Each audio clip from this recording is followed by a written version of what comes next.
Good morning बच्चों। Online students, audio आ रहा है proper? Online students, okay.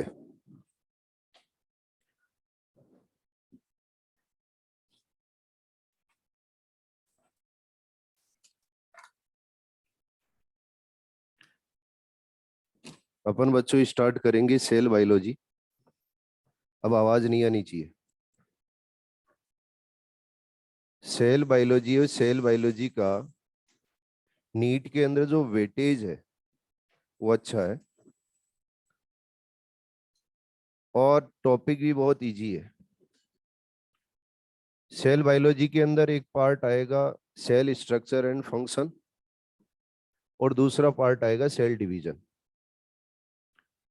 Cell division से एवरी ईयर 2 क्वेश्चंस आते हैं और जो साइटोलॉजी वाला पार्ट है इससे भी क्वेश्चंस कोई कम नहीं आते, 7 to 8 क्वेश्चंस आते हैं। अगर ओवरऑल बात करें हम लास्ट 3 ईयर की, तो सेल बायोलॉजी में से 7 to 10 क्वेश्चंस आए।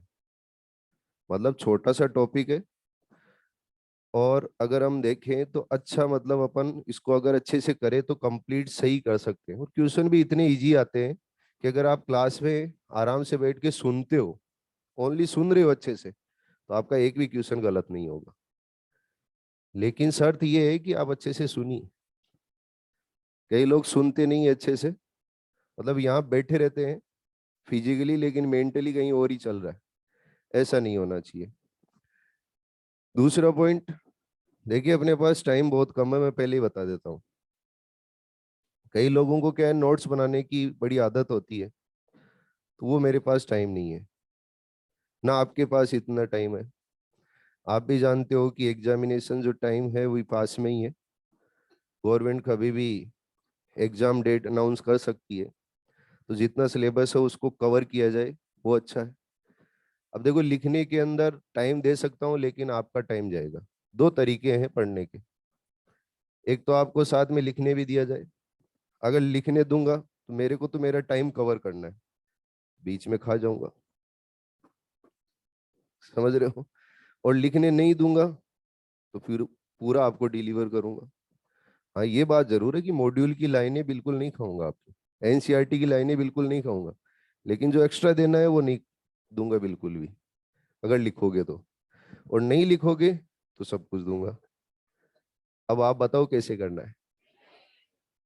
यही सही है।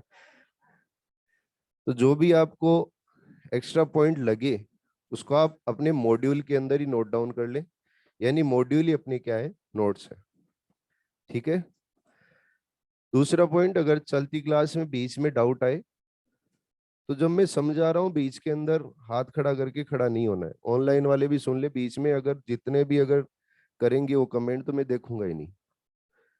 जब मैं आपको कोई पॉइंट समझा दूं और 1-2 मिनट आपके लिए नोट करने के लिए, 1-2 मिनट, ज्यादा नहीं बोला मैंने, क्या बोला है, 1-2 मिनट नोट करने के लिए आपके दूं, तो उस टाइम आप डाउट पूछ सकते हो। ठीक है। या फिर क्लास के बाद में जब एंड होने वाली हो उस टाइम पूछ सकते हो। स्टार्ट करते हैं, टाइम की बहुत कमी है वैसे भी। देखिए, नाम का क्या करना है बेटा, सब कुछ पता चल जाएगा, नोटिस बोर्ड पे लगा हुआ है।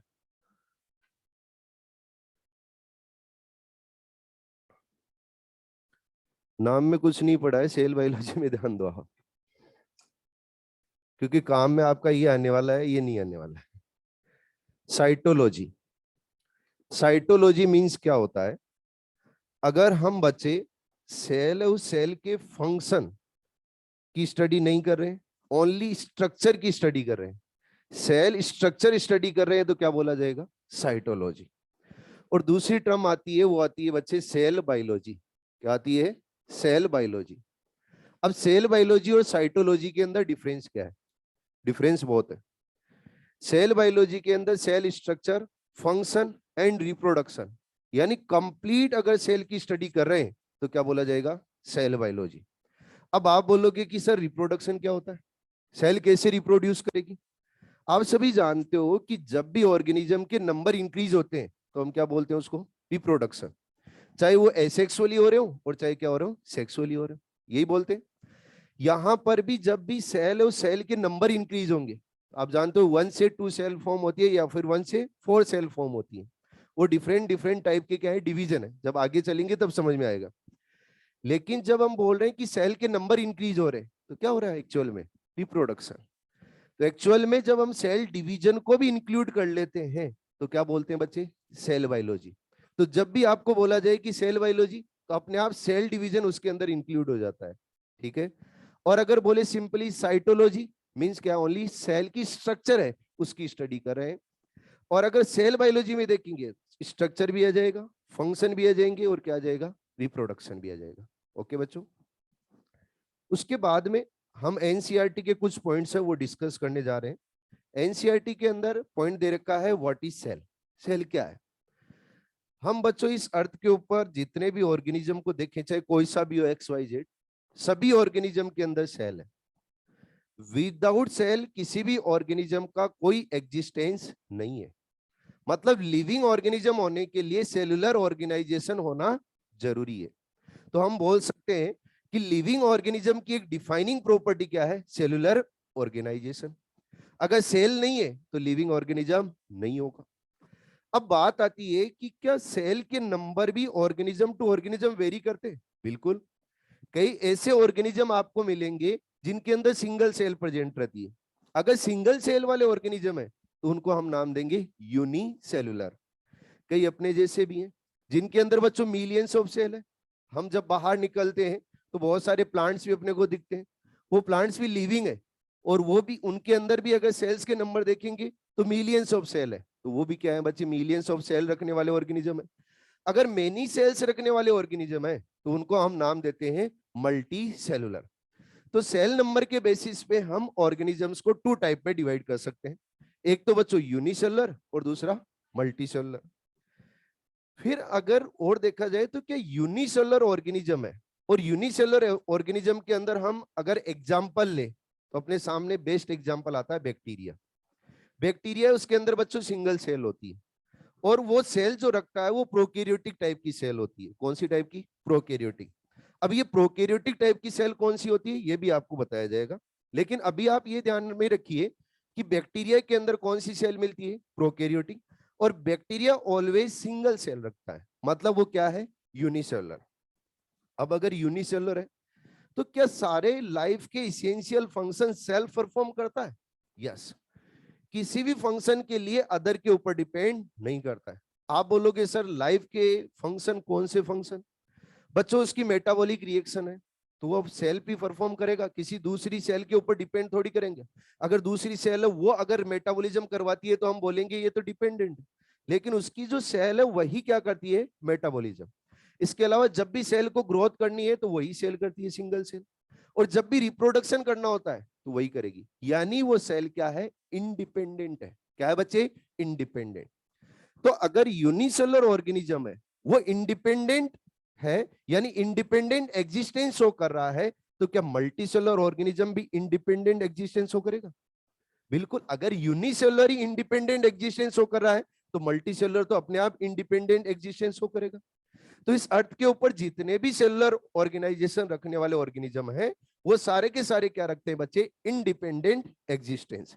अगर इंडिपेंडेंट एग्जिस्टेंस रखते हैं तो लाइफ के जितने भी इसेंशियल फंक्शन है वो सेल्फ परफॉर्म करेंगे, किसी के ऊपर डिपेंडेंट नहीं होंगे। अरे समझ में तो आ रहा है क्या? पक्का? अब जब बात आती है कि इंडिपेंडेंट एग्जिस्टेंस शो करते हैं तो फिर सेल को सेल कब बोलेंगे, सेल को सेल कब बोला जाए ये भी तो पता होना चाहिए। ऐसे तो है नहीं कि हर कुछ कोई सेल बोल देंगे, कुछ ना कुछ तो रिक्वायरमेंट होगी सेल बोलने के लिए।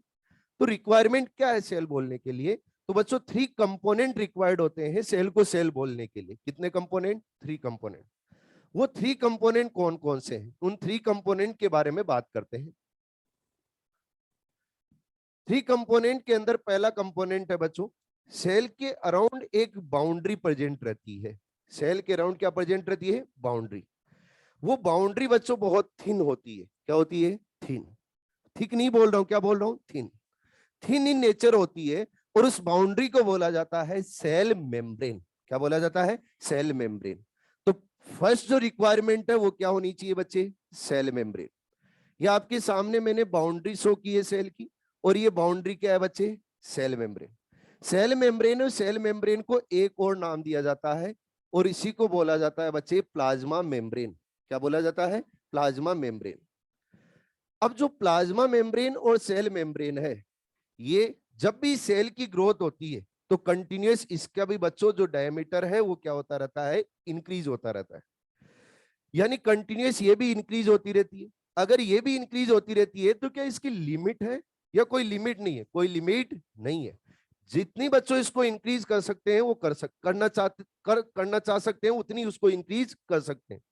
तो इस स्ट्रक्चर को एनसीईआरटी बोल रही है कि ये डीलिमिटिंग स्ट्रक्चर है। क्या बच्चे? डीलिमिटिंग। डीलिमिटिंग स्ट्रक्चर क्यों बोला गया है? क्योंकि जैसे जैसे ग्रोथ होती है सेल के अंदर, सेल मेम्ब्रेन भी उसके साथ में क्या होती जाती है? इंक्रीज। अगर इंक्रीज होती जाती है तो इस स्ट्रक्चर को क्या बोल दिया गया है? डीलिमिटिंग स्ट्रक्चर। अरे समझ में तो आ रहा है? जब बच्चों हम इस सेल मेम्ब्रेन के इनसाइड जाएंगे तो आप लोगों को मिलेगा सॉलिड और लिक्विड मटेरियल। सेल मेम्ब्रेन के इनसाइड जितना भी सॉलिड और लिक्विड मटेरियल है उसको बोला जाता है साइटोप्लाज्म। क्या बोला जाता है? साइटोप्लाज्म। तो इसके इनसाइड क्या प्रेजेंट है बच्चे? साइटोप्लाज्म। अब इस साइटोप्लाज्म के अंदर वेरियस टाइप की मेटाबॉलिक रिएक्शन चलती हैं। जितने भी मेटाबॉलिक रिएक्शन रन होती हैं वो कहां पे होती है? साइटोप्लाज्म। आप ये मत समझ लेना कि सेल मेम्ब्रेन में मेटाबॉलिक रिएक्शन रन नहीं होती, होती है। लेकिन बच्चों सबसे ज्यादा जो मेटाबॉलिक रिएक्शन रन होती है वो कहां पे होती है? साइटोप्लाज्म। साइटोप्लाज्म में मैक्सिमम मेटाबॉलिक रिएक्शन रन क्यों होती है? क्योंकि हम आगे जाके जब पढ़ेंगे तो वेरियस टाइप का जो प्रोटीन सिंथेसिस होता है वो कहां होता है? साइटोप्लाज्म। यहां पर अदर टाइप की जितने भी प्रोसेस चलेगी जैसे फूड का ऑक्सीडेशन होना, मैक्सिमम जो प्रोसेस चलती है वो कहां चलती है बच्चे? साइटोप्लाज्म। अगर यहीं पे चलती है तो मैक्सिमम मेटाबॉलिक रिएक्शन रन कहां पे हो रही है? साइटोप्लाज्म में। इसलिए एनसीईआरटी साइटोप्लाज्म को बोलती है एरिना ऑफ द सेल। क्या बोलती है बच्चे? Arena of the cell. तो आपसे क्वेश्चन पूछा जाएगा which of the following is a arena of the cell, तो क्या देना answer? Cytoplasm. Which of the following is a delimiting structure of the cell? Cell membrane. ठीक है। अब बच्चों साइटोप्लाज्म और सेल मेम्ब्रेन से ही काम नहीं चलने वाला है। सेल को चाहिए जेनेटिक मटेरियल भी। विदाउट जेनेटिक मटेरियल सेल का कोई एग्जिस्टेंस नहीं हो सकता। तो इसके अंदर जेनेटिक मटेरियल भी होना जरूरी है। तो थर्ड जो रिक्वायरमेंट है, थर्ड जो कंपोनेंट है वो क्या है बच्चे? Genetic material. आप सभी जानते हो जेनेटिक मटेरियल और जेनेटिक मटेरियल की फॉर्म में क्या होता है? मैक्सिमम में डीएनए, और कुछ के अंदर क्या हो सकता है? आरएनए भी। आप लोगों ने जेनेटिक्स पढ़ रखी है शायद, फिर तो कोई प्रॉब्लम ही नहीं है। तो जेनेटिक मटेरियल है उसके अंदर या तो क्या मिलेगा? डीएनए, या फिर क्या मिलेगा? आरएनए। आप सभी जानते हो मैक्सिमम के अंदर क्या होता है? डीएनए। कुछ ऐसे होते हैं जिनके अंदर क्या होता है? आरएनए। ठीक है जी। अगर ये बच्चों थ्री कंपोनेंट प्रेजेंट है तो हम क्या बोलेंगे? सेल। और इनमें से एक भी अगर एब्सेंट हुआ तो उसको सेल नहीं बोली जाएगी, उसको क्या बोला जाएगा? Non cellular. क्या बोल दिया जाएगा? Non cellular. ठीक है जी। तो अब आपसे पूछा जाए कि सेल को सेल बोलने के लिए जो मिनिमम रिक्वायरमेंट है वो क्या है, तो आपको बतानी है थ्री। कौन कौन सी? Cell membrane, cytoplasm and genetic material. ठीक है। फिर क्वेश्चन ये आता है कि क्या सर बैक्टीरिया के अंदर ये तीनों कंपोनेंट प्रेजेंट रहते हैं? बैक्टीरिया के अंदर बच्चों तीनों कंपोनेंट मिलेंगे। यानी बैक्टीरियल सेल के अंदर आपको प्लाज्मा मेम्ब्रेन भी मिलेगा, साइटोप्लाज्म भी मिलेगा और जेनेटिक मटेरियल भी मिलेगा। मतलब बैक्टीरिया क्या है? सेलुलर या नॉन सेलुलर? सेलुलर। लेकिन हम बात करें बच्चों वायरस की, तो वायरस है, उस वायरस के अंदर क्या ये तीनों कंपोनेंट मिलेंगे? ये तीनों कंपोनेंट नहीं मिलेंगे। तो फिर वायरस में मिलता क्या है, थोड़ा सा उसके बारे में भी जान लेते हैं। बच्चों वायरस के अंदर देखेंगे तो मैक्सिमम वायरस के अराउंड एक कोटिंग प्रेजेंट रहती है। उस कोटिंग को बोला जाता है कैप्सिड। क्या बोला जाता है? कैप्सिड। आगे आपको बताया जाएगा। अभी आप लोगों को यह ध्यान रखना है कि ये अराउंड जो कोटिंग है वो किससे बनी हुई है? प्रोटीन से। अरे किससे बनी हुई है? प्रोटीन से। अंदर आप जाओगे तो यहाँ पे कोई साइटोप्लाज्म नहीं है, साइटोप्लाज्म नहीं है। लेकिन यहाँ पे या तो क्या मिलेगा बच्चों? डीएनए, या फिर क्या मिलेगा? आरएनए। यानी इसके अंदर जेनेटिक मटेरियल तो होता है, लेकिन बच्चों साइटोप्लाज्म नहीं होता और प्लाज्मा मेम्ब्रेन भी नहीं होती। अगर वायरस है, उस वायरस के अंदर ना तो प्लाज्मा मेम्ब्रेन है ना साइटोप्लाज्म है, तो बताओ क्या इसको हम सेलुलर बोल सकते हैं? इसीलिए आपकी एनसीईआरटी जब वायरस दिया हुआ है तो उस वायरस के अंदर लिख रही है कि वायरस होता है नॉन सेलुलर। क्या होता है बच्चे? Non cellular. तो आप क्या नॉन सेलुलर और सेलुलर के अंदर कंपेयर कर सकते हो? जिस सेल के अंदर बच्चों 3 कंपोनेंट प्रेजेंट रहेंगे उसको क्या बोलेंगे? सेलुलर। और जिस सेल के अंदर 3 कंपोनेंट प्रेजेंट नहीं होंगे, चाहे एक कंपोनेंट एब्सेंट हो, उसको क्या बोला जाएगा? Non cellular. क्लियर है पॉइंट सभी को अच्छे से? आगे बात करते हैं। और अगला पॉइंट आता है discovery of the cell. Cell की डिस्कवरी के बारे में बात करते हैं। देखो बच्चों, पुराने जमाने के अंदर जब स्टडी चल रही थी तो इतनी माइक्रोस्कोप नहीं थी, माइक्रोस्कोप नहीं थी। आज जितनी टेक्नोलॉजी है उस टाइम इतनी टेक्नोलॉजी नहीं थी। ये बात है लगभग 1665 की। कब की है? 1665 की, जब अपना कोई एग्जिस्टेंस नहीं था। जब हम बात करें कि डिस्कवरी की, तो सबसे पहले सेल के बारे में आइडिया देने वाले साइंटिस्ट थे। उन साइंटिस्ट का नाम है रॉबर्ट हुक। क्या नाम है? Robert Hooke. बना के बताऊं या फिर ऐसे ही समझो? बताओ ऐसे ही या बना के? बना के जानता हूं। फर्स्ट साइंटिस्ट कौन है बच्चे? Robert Hooke. रॉबर्ट हुक है, उस रॉबर्ट हुक ने प्लांट सेल को लिया और प्लांट सेल के अंदर बच्चे कॉर्क सेल ली। कौन सी ली? Cork cell. बच्चों जो कॉर्क सेल होती है वो होती है डेड सेल। कौन सी होती है? Dead cell. Cork cell dead cell है। और आपको मैं पहले क्लियर कर दूं दो तीन पॉइंट। जो प्लांट सेल होती है, इस प्लांट सेल के अंदर आउटर मोस्ट कवरिंग होती है सेल वॉल। क्या होती है? Cell wall. और सेल वॉल होती है डेड। कैसी होती है? डेड। सेल वॉल के इनसाइड आपको मिलेगी सेल मेम्ब्रेन, और सेल मेम्ब्रेन के इनसाइड मिलेगा साइटोप्लाज्म।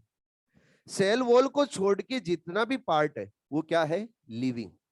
यानी सेल वॉल क्या है? डेड है। और अगर प्लांट सेल डेड हो जाएगी कंप्लीट, अगर प्लांट सेल डेड हो जाएगी, तो डेड होने के बाद में सेल वॉल तो रहेगी, क्योंकि वो तो ऑलरेडी क्या थी? डेड थी। जितना भी लिविंग पार्ट था वो लिविंग पार्ट वहां से क्या हो जाएगा? डिसअपियर।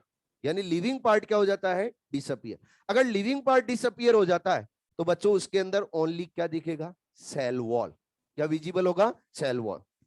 तो रॉबर्ट हुक ने कॉर्क सेल को देखा, तो कॉर्क सेल को देख के ये बोला कि जो सेल होती हैं वो सेल तो एक होलो स्ट्रक्चर होती है। क्या होती है? होलो स्ट्रक्चर। होलो स्ट्रक्चर क्यों बोला है? क्योंकि ये बच्चों आप लोगों को चारों तरफ जो कवरिंग नजर आ रही है, ये कवरिंग क्या है? Cell wall. अरे कवरिंग क्या है? Cell wall. और रिमेनिंग जो जितना भी पार्ट था वो क्या हो चुका है? डिसअपियर। अगर रिमेनिंग पार्ट डिसअपियर हो गया है तो इसके बीच में यहाँ पे कुछ भी नहीं है। अगर कुछ भी नहीं है तो इस स्ट्रक्चर को क्या बोल सकते हैं बच्चे? होलो स्ट्रक्चर। अरे क्या बोल सकते हैं? होलो स्ट्रक्चर। तो उन्होंने बोला कि जो सेल होती है वो सेल कैसी होती है? होलो स्ट्रक्चर होती है।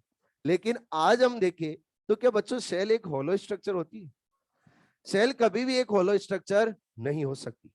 लेकिन रॉबर्ट हुक ने सबसे पहले बताया था, इसलिए उनका सम्मान करने के लिए हम बोलते हैं कि सेल और सेल के डिस्कवरर कौन थे? Robert Hooke. रॉबर्ट हुक है, और रॉबर्ट हुक ने बच्चों एक वर्ड यूज में लिया, सेला। कौन सा है यूज में? सेला। सेला, ये सेला बच्चों ग्रीक वर्ड है। कौन सा वर्ड है? Greek word. और सेला मीन्स क्या होता है? होलो स्ट्रक्चर। सेला मीन्स क्या होता है? होलो स्ट्रक्चर। और सेला से ही वर्ड यूज में लिया गया कौन सा? सेल। यानी सेला से ही जो लिया गया वर्ड है वो कौन सा है? सेल है। ये जो सेल टर्म दी थी इन्होंने, ये दी थी उन्होंने एक बुक के अंदर, और उस बुक का नाम है माइक्रोग्राफिया। क्या नाम बच्चे? माइक्रोग्राफिया। यानी माइक्रोग्राफिया बुक के अंदर उन्होंने सेल टर्म दी थी। और सेल टर्म कौन से वर्ड से ली गई है? सेला से। और सेला कौन सा वर्ड है? ग्रीक वर्ड है। इंग्लिश वर्ड नहीं है। कौन सा है? ग्रीक वर्ड है। और इसका मीनिंग क्या होता है? होलो स्ट्रक्चर। अरे क्या होता है? होलो स्ट्रक्चर। उन्होंने एक लाइन और लिखी थी उस बुक के अंदर। उन्होंने बोला था कि सेल, उस सेल को जब हम देखेंगे तो ये होती है हनी कॉम्ब लाइक स्ट्रक्चर। कैसी होती है? Honey comb like structure. बच्चों अगर हम हनी कॉम्ब को अगर जूम करेंगे तो क्या कुछ ऐसी स्ट्रक्चर दिखेगी? चारों तरफ कवरिंग नजर आती है और बीच में से कुछ भी नजर नहीं आता बीच में, मतलब क्या है? होलो स्ट्रक्चर है। तो उन्होंने होलो स्ट्रक्चर बोला था, लेकिन ये एक्चुअल में होलो स्ट्रक्चर नहीं होती है। तो अब आप मुझे बताइए, रॉबर्ट हुक ने क्या सेल वॉल के बारे में आइडिया दिया था? बिल्कुल। तो सेल वॉल के बारे में इन्होंने आइडिया दिया था, तो रॉबर्ट हुक को बच्चे सेल वॉल के डिस्कवरर भी बोला जाता है। याद रखना है, सेल वॉल के डिस्कवरर कौन है? Robert Hooke. अगला पॉइंट, रॉबर्ट हुक ने लिविंग सेल के बारे में बताया था या डेड सेल के बारे में? Dead cell. तो बच्चों डेड सेल के डिस्कवरर कौन है? Robert Hooke. लिविंग सेल के बारे में इन्होंने नहीं बताया था। लिविंग सेल के बारे में बताने के लिए दूसरे साइंटिस्ट की एंट्री हुई थी और उनका नाम है एवी लिवेनहॉक। क्या नाम बच्चे? एवी लिवेनहॉक। एवी लिवेनहॉक बच्चों काम करते थे माइक्रोस्कोप बनाने का। क्या काम करते थे? माइक्रोस्कोप बनाने का। माइक्रोस्कोप बनाते हैं तो फिर बच्चों उनका पाला पड़ता है किससे? लेंस से। किससे? लेंस से। तो अपनी एक दिन शॉप में बैठे थे और लेंस को आगे पीछे करके देख रहे थे। आगे पीछे करके देख रहे थे तो सामने पड़ा था उनके रेनी वाटर। कौन सा वाटर? रेनी वाटर। और रेनी वाटर के अंदर उन्होंने कुछ ऑर्गेनिज्म देखे, यानी स्मॉल स्मॉल ऑर्गेनिज्म थे, उनको उस रेनी वाटर के अंदर नजर आए। उन्होंने बोला कि ये ऑर्गेनिज्म एनिमल्स के जैसे हैं। किसके जैसे हैं? एनिमल्स के जैसे। और उनको नाम दिया था बच्चों एनिमल क्यूल। क्या नाम दिया था? एनिमल क्यूल। ये बातें आगे भी बताई जाएगी, आप निश्चिंत रहे। एनिमल क्यूल है, वो एनिमल क्यूल नाम दिया, उन्होंने सेल नाम नहीं दिया था। और एक्चुअल में जो एनिमल क्यूल थे वो क्या थे बच्चे? बैक्टीरिया। अरे क्या थे? बैक्टीरिया। क्योंकि आप जानते हो वाटर के अंदर क्या मिलेंगे? बैक्टीरिया। तो बच्चों उन्होंने सबसे पहले लिविंग सेल को देखा था, इसलिए उनको बोल दिया जाता है कि लिविंग सेल के डिस्कवरर कौन है? एवी लिवेनहॉक। तो आपको याद रखना है, डेड सेल के बारे में बताने वाले साइंटिस्ट रॉबर्ट हुक, और बच्चों फर्स्ट टाइम लिविंग सेल के बारे में बताने वाले साइंटिस्ट एवी लिवेनहॉक। याद रहेगा। एक साइंटिस्ट और थे जिनका नाम है रॉबर्ट ब्राउन। क्या नाम बच्चे? Robert brown. रॉबर्ट ब्राउन ने न्यूक्लियस की डिस्कवरी की थी। किसकी डिस्कवरी की थी? न्यूक्लियस की। न्यूक्लियस जब पढ़ेंगे तब इनके बारे में भी बात करेंगे, लेकिन जब एनसीईआरटी पढ़ेंगे तो आपको फर्स्ट पेज पे मिलेगा, इसलिए बता रहा हूं कि न्यूक्लियस के डिस्कवरर कौन थे? Robert Brown. ठीक है जी, समझ में आ रहा है आपको? अब इंपॉर्टेंट पार्ट जो स्टार्ट होता है वो होता है बच्चों सेल थ्योरी। क्या होता है? Cell theory. आप बोलोगे सेल थ्योरी क्या होती है? बच्चों पुराने जमाने के अंदर सेल के बारे में कुछ भी नहीं जानते थे। अगर सेल के बारे में कुछ भी नहीं जानते थे तो ये भी नहीं पता था कि ऑर्गेनिज्म कैसे बने हुए हैं।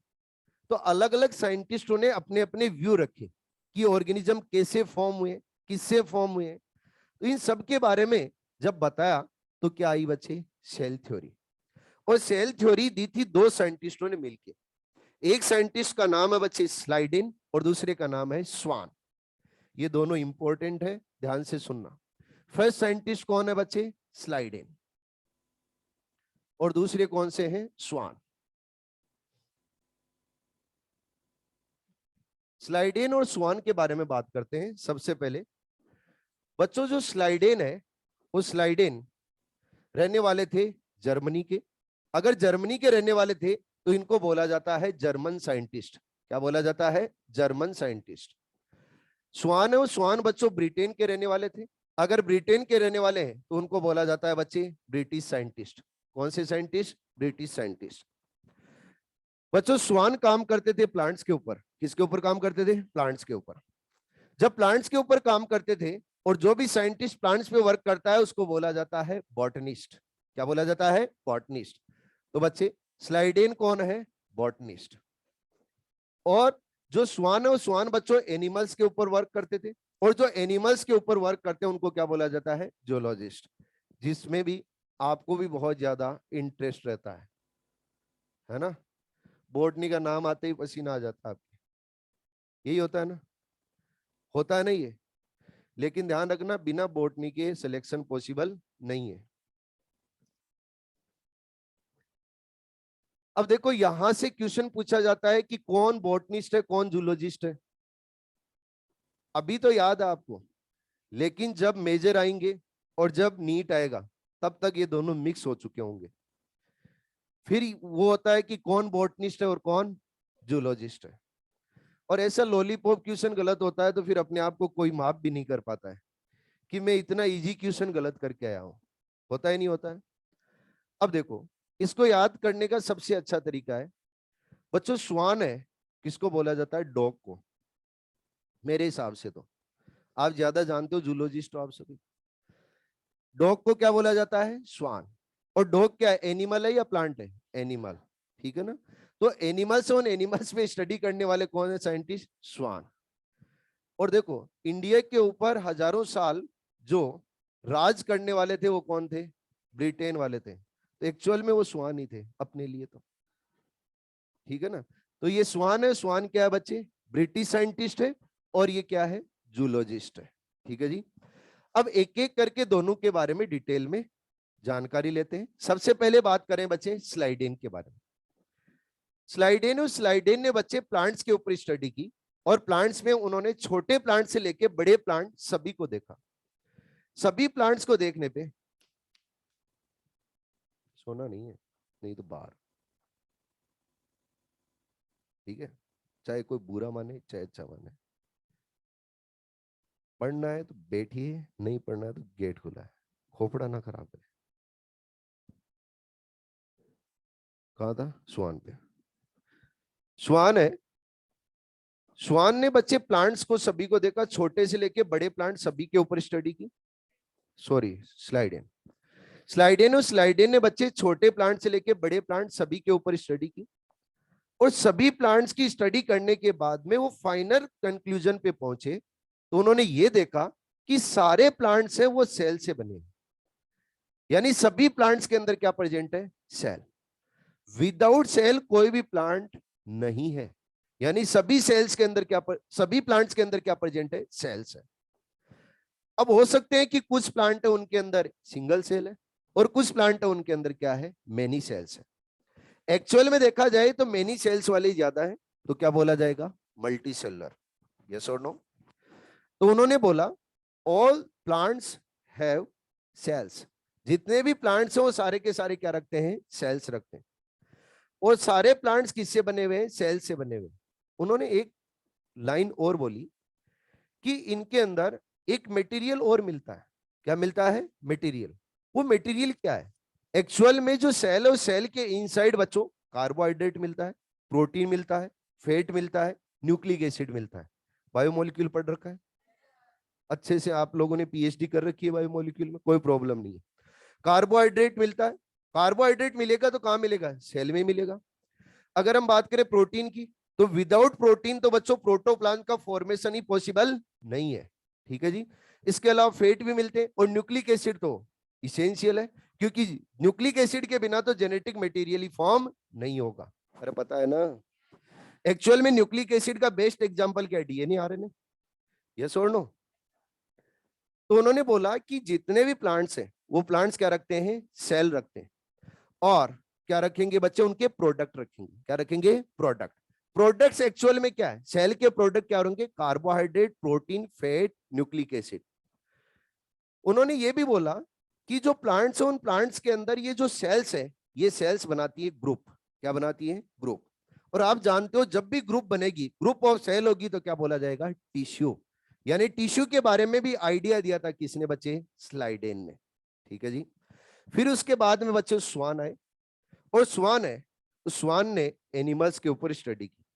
उन्होंने एनिमल्स के अंदर छोटे से छोटा एनिमल लेके बड़े से बड़ा एनिमल लिया, और सभी के ऊपर उन्होंने स्टडी की। और स्टडी के बाद में फाइनल कंक्लूजन पे पहुंचे। तो उन्होंने बोला all animals are composed of cell and their products. जितने भी एनिमल्स हो, एनिमल्स क्या रखते हैं? सेल रखते हैं, और क्या रखते हैं? उनके प्रोडक्ट्स। फिर बच्चों उन्होंने इतने में ही हार नहीं मानी। उन्होंने सेल के बारे में एक पॉइंट और बताया। उन्होंने ये बोला कि एनिमल सेल के अराउंड एक थिन लेयर प्रेजेंट रहती है। क्या प्रेजेंट रहती है? Thin layer. आप सभी जानते हो ये थिन लेयर क्या है? आज के टाइम में क्या है? Cell membrane. बच्चों उस टाइम इलेक्ट्रॉन माइक्रोस्कोप नहीं थी। अगर इलेक्ट्रॉन माइक्रोस्कोप नहीं थी तो सेल मेम्ब्रेन की स्टडी भी पॉसिबल नहीं थी। तो उन्होंने कोई सेल मेम्ब्रेन टर्म नहीं दिया था, उन्होंने बोला था थिन कवरिंग प्रेजेंट रहती है। उन्होंने बच्चे यहीं तक हार नहीं मानी, उन्होंने प्लांट के बारे में भी स्टडी की। यानी स्वान ने एनिमल्स के साथ में किसके ऊपर स्टडी की है? प्लांट्स पे।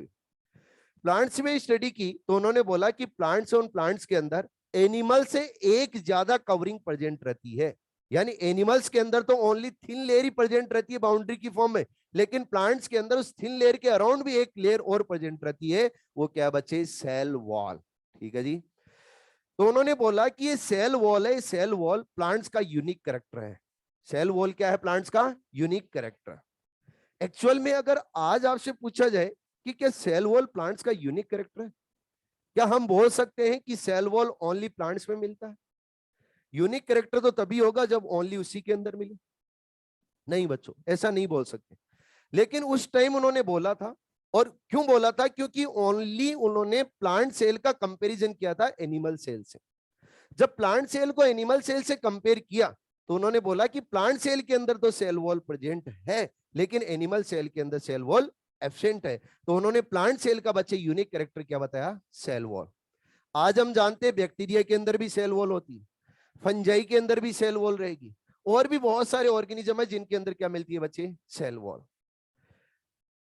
तो फिर उन्होंने फाइनल कंक्लूजन दिया अपना, और फाइनल कंक्लूजन के अंदर क्या बोले, उन्होंने बोला all plants and animals are composed of cell and their products. ये किसने बोला, स्वान ने।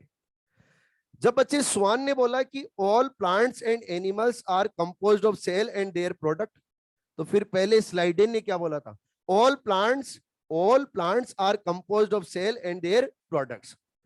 दोनों की लाइनें मैच हो रही थी, यानी दोनों की थ्योरी मैच हो रही थी।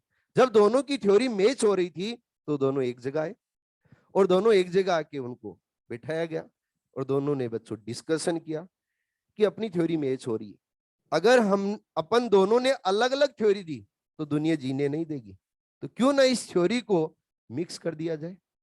और दोनों ने बच्चों कंबाइन थ्योरी दी, और फिर इस कंबाइन थ्योरी के अंदर एक लाइन चेंज कर दी। बस क्या बोला, ऑल लिविंग ऑर्गेनिजम्स, बस ओनली ये बोला, प्लांट्स एनिमल्स हटा दिया, और अब की बार क्या बोला, all living organisms are composed of cell and their products. और यही क्या थी बच्चों, सेल थ्योरी। अब इस दुनिया के अंदर जो अच्छा काम करता है उसको जीने नहीं दिया जाता है, चाहे कोई भी हो, अच्छा काम करता है उसको जीने नहीं दिया जाएगा। तो स्लाइडेन और स्वान के पास भी इनविटेशन गया मीटिंग का, सभी साइंटिस्टों की मीटिंग बुलाई गई, और बच्चों स्लाइडेन और स्वान को भी इनवाइट किया गया। दोनों को इनवाइट करके उनके लिए पहले क्लैपिंग की गई, और फिर उनसे कुछ क्वेश्चन पूछे गए, यानी पहले सम्मान किया गया और फिर टांग खींची गई। जब बच्चों उनसे बोला गया कि आपने बहुत अच्छी सेल थ्योरी दी है, सभी इस दुनिया में रहने वाले सभी लोगों को आपने सेल के बारे में बताया है, लेकिन आप तो ये बताइए, आप ये बोल रहे हो कि all living organisms are composed of cell and their products. हम मान रहे हैं कि सभी ऑर्गेनिज्म सेल से बने हुए और उन सेल के प्रोडक्ट से बने हुए, लेकिन आप तो ये बताइए सेल आती कहां से, सेल आती कहां से? ऐसा तो है नहीं कि हवा के अंदर बन जाती और चिपक जाती। आप तो ये बताइए सेल फॉर्म कैसे होती है, हाउ सेल्स अराइज, उनसे क्वेश्चन पूछा गया, सेल अराइज कैसे होती है। तो बच्चों स्लाइडेन और स्वान के फ्यूज उड़ गए, कहने का मतलब वो आंसर नहीं कर पाए। जब नहीं कर पाए आंसर, तो इस थ्योरी को बचे, इस थ्योरी का बताया गया ड्रॉबैक। तो सबसे पहला क्वेश्चन में यह बोला जाएगा कि सेल थ्योरी फॉर्मुलेटेड करने वाले साइंटिस्ट कौन थे? दो साइंटिस्ट है, याद रखना अच्छे से, पहला कौन सा, स्लाइडेन, और दूसरा कौन सा, स्वान। अब आपको यह भी याद रखना है कौन सा जर्मन है, कौन सा ब्रिटिश है, कौन सा बोटनिस्ट है और कौन सा जूलॉजिस्ट है। फिर अगला आपको यह पॉइंट ध्यान में रखना है कि स्लाइडेन और स्वान ने क्या बोला था, आपको यह ध्यान में रखना है, all living organisms are composed of cell and their products. फिर आपको अगला यह पॉइंट याद रखना है कि सेल थ्योरी का ड्रॉबैक क्या था, हाउ सेल्स अराइज। ठीक है जी।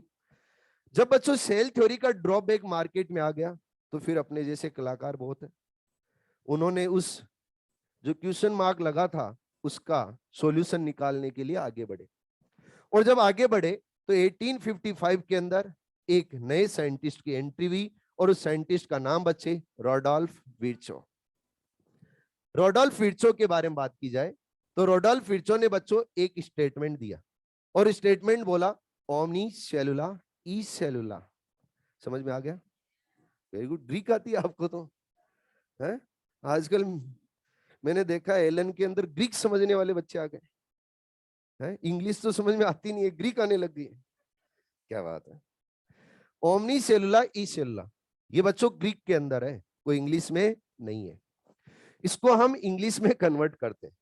अगर इसका इंग्लिश में मीनिंग देखें तो मीनिंग क्या होता है, all new cells are arise from pre existing cells, यानी जितनी भी नई सेल फॉर्म होती हैं वो किससे बनती हैं, पुरानी सेल से।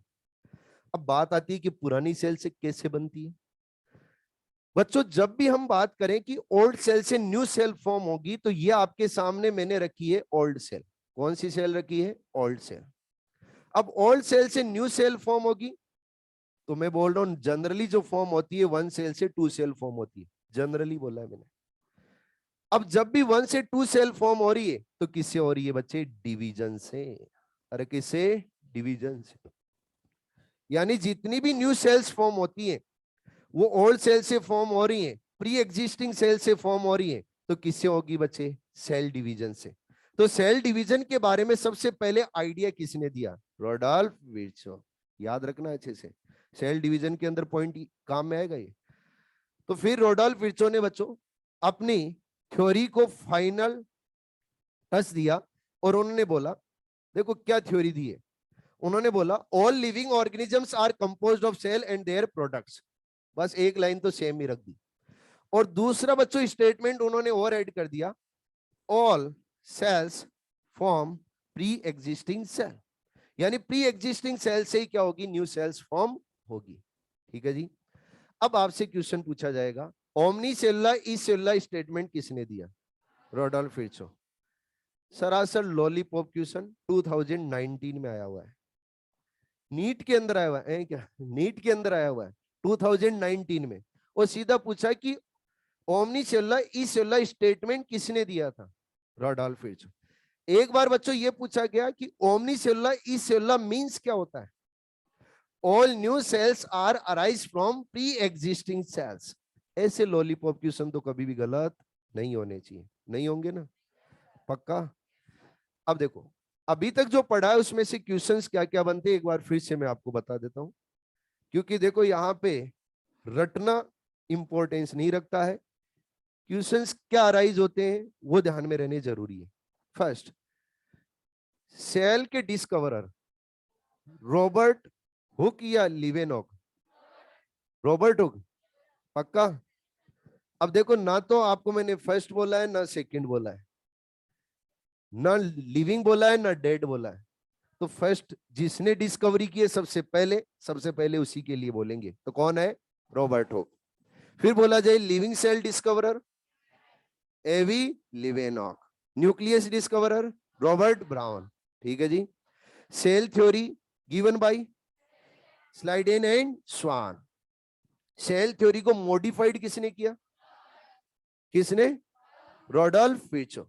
ईयर भी याद रखना है कौन सा है, 1855। अब बच्चों जब रोडोल्फ विर्चो ने सेल थ्योरी को मॉडिफाइड किया था तो इस थ्योरी को बोला जाता है मॉडर्न सेल थ्योरी। क्या बोला जाता है, मॉडर्न सेल थ्योरी। क्योंकि उन्होंने बोला था कि मेरी थ्योरी को सेल थ्योरी नहीं बोला जाए, मैंने इसको मॉडिफाइड किया है, मैंने इसको कंप्लीट किया है, तो कंप्लीट करूंगा तो सेल थ्योरी नाम नहीं रखूंगा, मैं अपनी थ्योरी का क्या नाम रखूंगा, मॉडर्न सेल थ्योरी।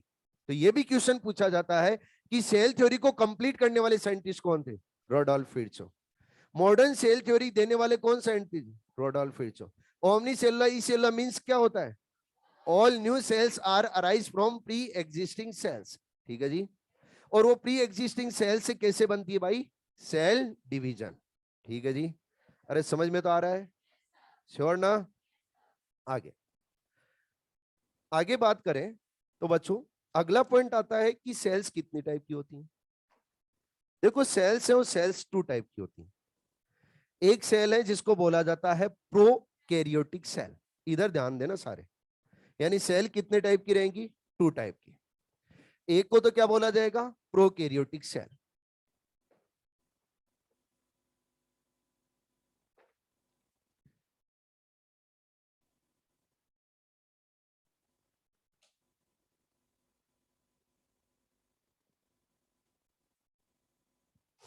और सेकंड है वो है यूकैरियोटिक सेल। आपका बैच कब से स्टार्ट हुआ है? सितंबर से स्टार्ट हुआ है। हाँ जो भी है, सितंबर से स्टार्ट हुआ है ना? ठीक है, पता नहीं, मुझे पता है। Prokaryotic cell, eukaryotic cell. सबसे पहला पॉइंट, कैरियोट किसको बोला जाता है? न्यूक्लियस। अच्छे से दिमाग में बिठा लेना, कैरियोट किसको बोला जाता है? न्यूक्लियस। यहां पर प्रो कैरियोट यानी टू वर्ड है, एक तो कौन सा है? प्रो, और दूसरा कौन सा है? कैरियोट। बच्चों कैरियोट मींस तो क्या होता है? न्यूक्लियस। और प्रो मींस होता है प्रीमिटिव। प्रो मींस क्या रहेगा? प्रीमिटिव। तो जिस सेल के अंदर प्रीमिटिव टाइप का न्यूक्लियस रहेगा उसको क्या बोला जाएगा? प्रोकैरियोट। बच्चों यहां पर नीचे जो वर्ड मिल रहा है आपको, मिल रहा है यूकैरियोट। यू मींस होता है ट्रू। यू मींस क्या होता है? ट्रू। और कैरियोट मींस क्या होता है? न्यूक्लियस। अब आप बोलोगे ट्रू न्यूक्लियस किसको बोलेंगे और प्रिमिटिव न्यूक्लियस किसको बोलेंगे? जब बच्चों इवोल्यूशन हुआ था, तो इवोल्यूशन टाइम की बात करें तो सबसे पहले जो सेल्स आई थी उस सेल के अंदर प्रिमिटिव टाइप के कैरेक्टर है। कैसे कैरेक्टर है? प्रिमिटिव टाइप के कैरेक्टर। और वो प्रिमिटिव टाइप की कैरेक्टर रखने वाली सेल कौन सी है? Prokaryotic cell. उसके अंदर न्यूक्लियस किसको बोला जाता है?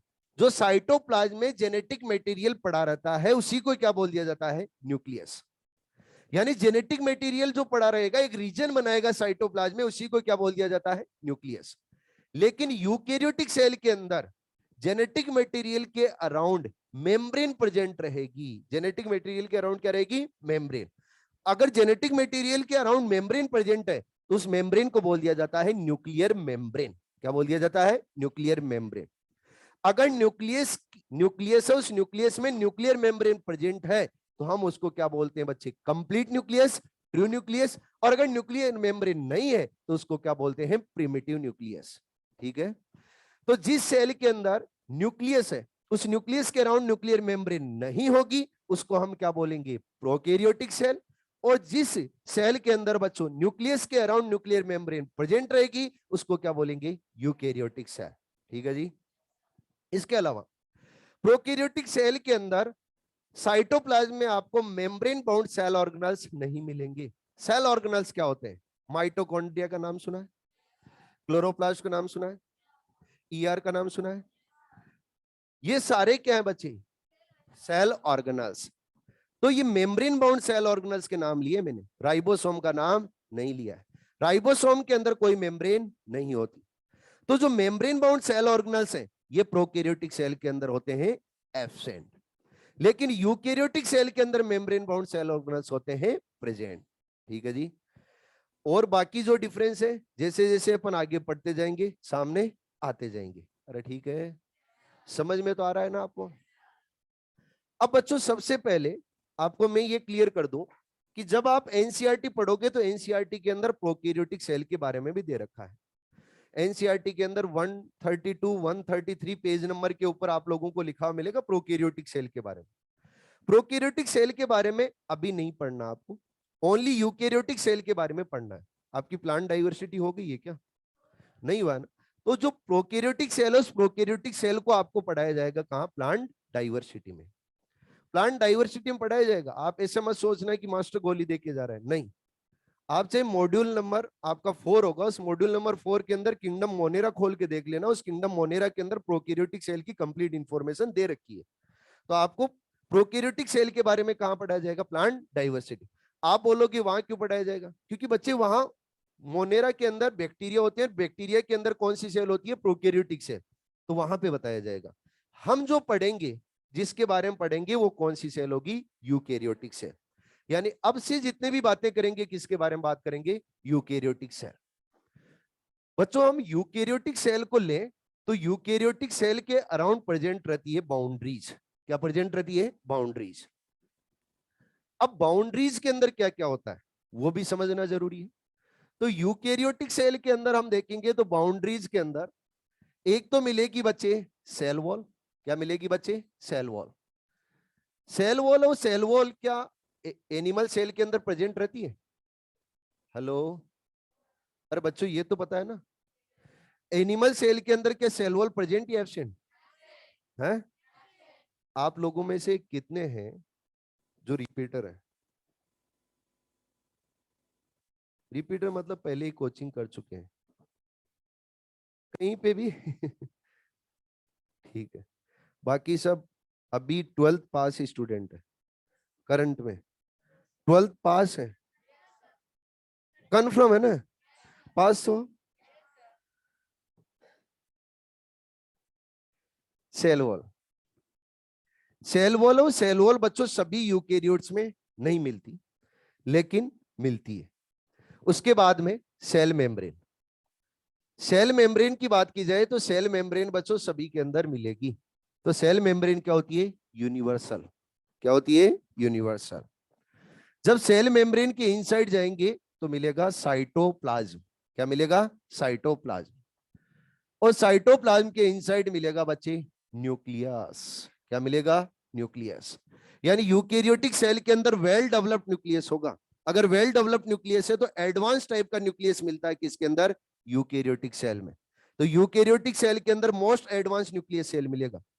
अब बच्चों साइटोप्लाज्म, साइटोप्लाज्म के बारे में दो तीन पॉइंट और डिस्कस करते हैं। साइटोप्लाज्म के अंदर एक पार्ट रहेगा, वो रहेगा लिक्विड। क्या रहेगा बच्चे? लिक्विड। और दूसरा पार्ट रहेगा वो कौन सा रहेगा? सॉलिड। यानी सेल मेम्ब्रेन के इनसाइड जितना भी सॉलिड और लिक्विड मटेरियल होता है उसी को क्या बोला जाता है? साइटोप्लाज्म। ठीक है जी। जो बच्चों लिक्विड पार्ट रहता है साइटोप्लाज्म का, इधर ध्यान रखना सारे, साइटोप्लाज्म का जो लिक्विड पार्ट होता है उस लिक्विड पार्ट को बोला जाता है साइटोसोल। क्या बोला जाता है? साइटोसोल। और इसी को एक और नाम दिया जाता है बच्चे, हेलियोप्लाज्म। क्या बोला जाता है? हेलियोप्लाज्म। अब जो सॉलिड पार्ट होता है, सॉलिड पार्ट को बोला जाता है बच्चे ट्रोपोप्लाज्म। क्या बोला जाता है? ट्रोपोप्लाज्म। सॉलिड पार्ट के अंदर भी टू पार्ट रहेंगे, एक तो रहेगा लिविंग और दूसरा रहेगा नॉन लिविंग। जो बच्चों लिविंग पार्ट होगा सॉलिड का वो है सेल ऑर्गेनल्स। क्या है बच्चे? Cell organelles. सेल ऑर्गेनल्स अगर बात करें यूकेरियोटिक सेल के अंदर तो कौन कौन से मिलेंगे? ध्यान से सुनते जाना। ER, Golgi body, lysosome, vacuole, mitochondria, plastids. Plastids में वेरियस टाइप के प्लास्टिड्स आते हैं, माइक्रोबॉडीज, राइबोसोम। ये सब क्या है बच्चे? Cell organelles. फिर बच्चों नॉन लिविंग पार्ट भी रहता है। और आप बोलोगे सर सेल साइटोप्लाज्म, साइटोप्लाज्म के अंदर नॉन लिविंग पार्ट क्या होगा? बच्चों जो स्टोरेज है यानी स्टोर्ड फूड है, वो स्टोर्ड फूड क्या है? लिविंग या non living? Non living. Stored food की फॉर्म में क्या मिलेगा? अरे स्टोर्ड फूड की फॉर्म में क्या मिलेगा? कार्बोहाइड्रेट मिल सकता है, प्रोटीन मिल सकता है, फैट मिल सकता है। यस और नो? इसके अलावा बच्चे सिक्रेटरी मटेरियल भी मिलता है। क्या मिलता है? Secretory material. यानी जो सिक्रेट करना है सेल्स को, वो अगर साइटोप्लाज्म में पड़ा है तो वो लिविंग है या non living? Living. Non living. कैसा है? Non living. और बच्चों साइटोप्लाज्म के अंदर बहुत सारे वेस्ट मटेरियल भी पड़े रहते हैं। क्या पड़े रहते हैं? Waste material. वो वेस्ट मटेरियल भी क्या रहेंगे? Non living. हेलो, यहां से आपसे क्वेश्चन पूछा जाता है और क्वेश्चन में यह बोला जाता है कि साइटोप्लाज्म, साइटोप्लाज्म के अंदर जो सॉलिड पार्ट होता है, सॉलिड पार्ट को क्या बोला जाता है? ट्रोपोप्लाज्म। लिक्विड पार्ट को क्या बोला जाता है? साइटोसोल। इंपॉर्टेंट है, क्या है? साइटोसोल। इसके बाद में जो बच्चों यहां पर अगर और देखें तो ये जो नॉन लिविंग पार्ट है, इस नॉन लिविंग पार्ट को एक और नाम दिया जाता है और बोला जाता है ड्यूटोप्लाज्म। क्या बोला जाता है बच्चे? ड्यूटोप्लाज्म। तो ये भी याद रखना है, इस नॉन लिविंग पार्ट को क्या बोला जाता है? ड्यूटोप्लाज्म। कई बार ये भी क्वेश्चन पूछा गया है कि ड्यूटोप्लाज्म क्या होता है, तो याद रखना है ड्यूटोप्लाज्म क्या है? साइटोप्लाज्म के अंदर जो नॉन लिविंग पार्ट है उसको क्या बोला जाता है? ड्यूटोप्लाज्म। और आपसे ये पूछा जाए कि साइटोप्लाज्म के अंदर लिविंग पार्ट कौन सा रहेगा? All cell organelles. जितने भी सेल ऑर्गेनल्स हैं वो क्या बचे? Living part. अब इधर ध्यान देना सारे, सेल के अंदर जो मैक्सिमम लिविंग पार्ट होगा वो कहां होगा? साइटोप्लाज्म। कहां पे रहेगा? साइटोप्लाज्म। क्योंकि जितने भी सेल ऑर्गेनल्स हैं वो कहां है? साइटोप्लाज्म। अगर साइटोप्लाज्म में बच्चों सेल ऑर्गेनल्स है तो आप जानते हो लिविंग ऑर्गेनिज्म को लिविंग कब बोलेंगे? जब मेटाबॉलिक रिएक्शन रन होगी। तो मेटाबॉलिक रिएक्शन रन होगी तभी हम लिविंग बोलेंगे। और मेटाबॉलिक रिएक्शन रन हो रही है वो मैक्सिमम कहां हो रही है? साइटोप्लाज्म में। इसीलिए साइटोप्लाज्म को क्या बोला जाता है? Main arena of the cell. क्या बोल दिया जाता है? Main arena of the cell. ठीक है जी, अरे क्लियर? न्यूक्लियस के बारे में भी 2-3 पॉइंट आप बोलो तो समझा दूं। अरे बोलो। न्यूक्लियस आप सभी जानते हो, न्यूक्लियस है, उस न्यूक्लियस के इनसाइड रहेगा डीएनए। क्या रहेगा? डीएनए। बच्चों डीएनए और डीएनए ही सारा सब कुछ कंट्रोल करता है सेल के अंदर। आप सभी ने जेनेटिक्स पढ़ रखी है और वहां पे डिटेल में डीएनए को पढ़ रखा है, ज्यादा बताने की जरूरत नहीं है, फिर भी 2-4 वर्ड बताने जरूरी है इसलिए बता रहा हूं। डीएनए, उस डीएनए से आगे बनाया जाता है डीएनए, और डीएनए से फिर बनाया जाता है आरएनए, और आरएनए से फिर बनाई जाती है प्रोटीन। प्रोटीन, उस प्रोटीन से बनाए जाते हैं एंजाइम्स, और एंजाइम्स बच्चों मेटाबॉलिक रिएक्शंस को करते हैं रन। अब आप मुझे बताइए, कंप्लीट जितने भी मेटाबॉलिक रिएक्शंस हैं, उन मेटाबॉलिक रिएक्शंस को कंट्रोल कौन करेगा? न्यूक्लियस। क्यों करेगा कंट्रोल? क्योंकि क्या रखता है? डीएनए। डीएनए से ही क्या बनता है बच्चे? डीएनए फिर क्या बनेगा? आरएनए फिर क्या बनेगा? प्रोटीन फिर क्या बनेंगे? एंजाइम्स। क्या विदाउट डीएनए बच्चे एंजाइम्स फॉर्म करना पॉसिबल है? तो सेल और सेल की मेटाबॉलिक रिएक्शन को कंट्रोल करने वाला कौन है? न्यूक्लियस। तो बोला जाएगा controller of the cell, nucleus. तो एग्जाम में क्वेश्चन पूछा जाता है, which of the following is a controller of the cell? Nucleus. Main arena of the cell, cytoplasm, and delimiting structure of the cell, plasma membrane. Clear है point सभी का? चलिए आगे चलते हैं और आगे बात करते हैं बच्चे अब एक एक करके बाउंड्रीज के बारे में, यानी यूकेरियोटिक सेल है उसको डिटेल में समझेंगे। यूकेरियोटिक सेल को डिटेल में समझने से पहले कुछ पॉइंट और भी हैं। जब आप मॉड्यूल पढ़ोगे तो मॉड्यूल के अंदर लिखा हुआ मिलेगा सेल ओवरव्यू।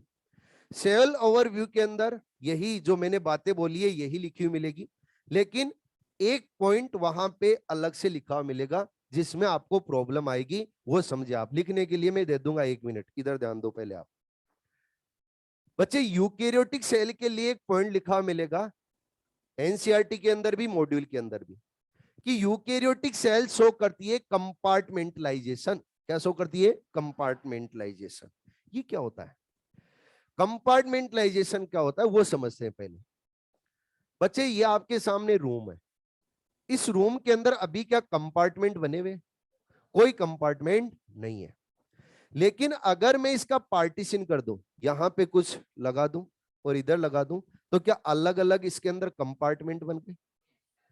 ऐसे ही जब हम यूकेरियोटिक सेल के अंदर देखेंगे तो यूकेरियोटिक सेल यूकेरियोटिक सेल के साइटोप्लाज्म में membrane bound cell organelles present रहेंगे। क्या प्रेजेंट रहेंगे? Membrane bound cell organelles. जब मेम्ब्रेन बाउंड सेल ऑर्गेनल्स हैं यूकेरियोटिक सेल के साइटोप्लाज्म में, तो ये मेम्ब्रेन बाउंड सेल ऑर्गेनल्स इसके साइटोप्लाज्म को क्या अलग अलग कंपार्टमेंट में डिवाइड करें? तो क्या बोल दिया जाएगा बच्चे? कंपार्टमेंटलाइजेशन। ठीक है जी। लेकिन अगर बच्चों हम प्रोकैरियोटिक सेल के अंदर देखेंगे तो प्रोकैरियोटिक सेल के अंदर मेम्ब्रेन बाउंड सेल ऑर्गेनल्स रहते हैं एब्सेंट। अगर एब्सेंट रहते तो यहां पर कोई कंपार्टमेंटलाइजेशन नहीं होगा।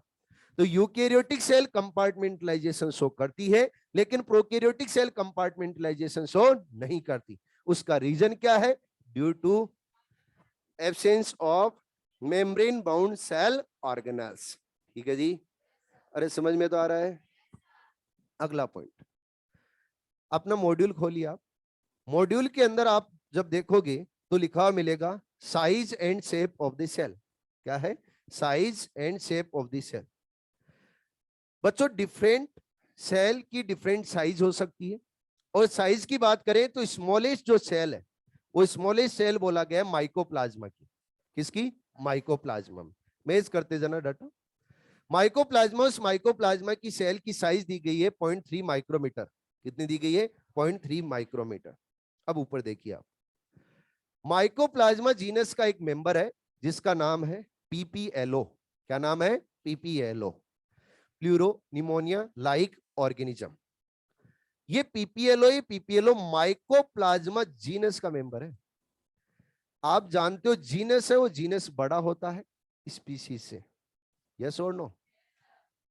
बच्चों माइकोप्लाज्मा जीनस के अंदर कौन आता है? पीपीएलओ। और उसके अगर हम सेल साइज देखेंगे तो रहेगी 0.1 माइक्रोमीटर। कितनी होगी?